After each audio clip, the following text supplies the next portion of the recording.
महापालिकेनं रायगड भागात उभारलेल्या घनकचरा प्रकल्पाविरोधात ग्रामस्थ पुन्हा एकवटलेत. या ग्रामस्थांनी शुक्रवारी प्रकल्पस्थळी धरणं आंदोलन करत प्रकल्प रद्द करण्याची मागणी केली. ठाणे शहराबाहेरील म्हणजेच भांडर्ली कचरा प्रकल्पाला स्थानिकांनी विरोध केलाय.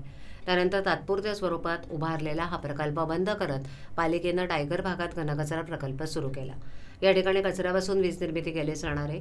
या प्रकल्पाला ग्रामस्थांनी विरोध केला होता. दरम्यान ग्रामस्थांना प्रकल्पाचं प्रात्यक्षिक दाखवून प्रकल्पाचं काम सुरू केल्याचा दावा पालिकेनं केला होता. परंतु पालिकेकडून प्रात्यक्षिक दाखवण्यात आलेलं नसल्याचा दावा करत ग्रामस्थांनी प्रकल्पास विरोध दर्शवलाय. हा घनकचरा प्रकल्प रद्द व्हावा या मागणीसाठी ग्रामस्थांनी प्रकल्पस्थळी 1 दिवसाचं धरणं आंदोलन केलं. रायगड पंचक्रोशी संघर्ष समितीच्या माध्यमातून हे आंदोलन करण्यात आलं. यामध्ये माजी नगरसेवक हिरा पाटील, माजी नगरसेवक संतोष केणे, महेश पाटील, संतोष पाटील, रवी पाटील, योगेश पाटील यांच्यासह अनेक ग्रामस्थ आंदोलनात सहभागी झाले होते. रायगड कचरा प्रकल्पामुळे नागरिकांना कशाप्रकारे दुर्गंधीला सामोरं जावं लागतं ही बाब माजी नगरसेवक हिरा पाटील यांनी यावेळेला निदर्शनास आणून दिली. तसंच जनहित याचिका दाखल करण्यासाठी त्यांनी वकिलाला घेऊन या आणि जागेची पाहणी केली.